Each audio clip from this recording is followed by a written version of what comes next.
আমাকে রুজিতে যা আছে তার বেশি কি গোশ ভালো না গোশ খারাপ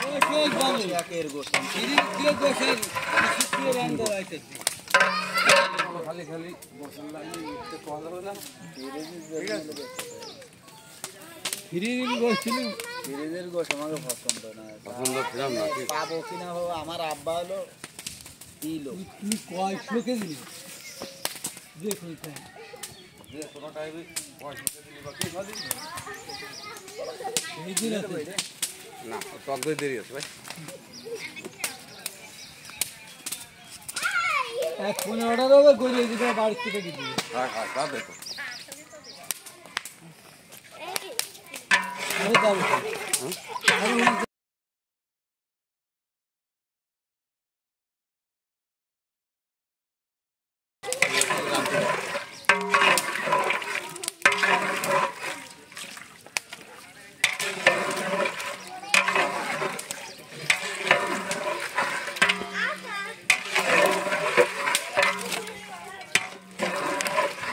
ভাই আদি কথাও নানা বড় চলে যা সমস্যা যদি বাইসেন যদি চাহে যদি জিনিস কিনি আমার বাইরে সত্য ভাইরাল করছি। হ্যাঁ সাদি সাদি শক্ত আছে না মনে বল মনে বল না থাকলি দাও দাও আমাকে জন্য তোমার ইয়া দরকার নেই।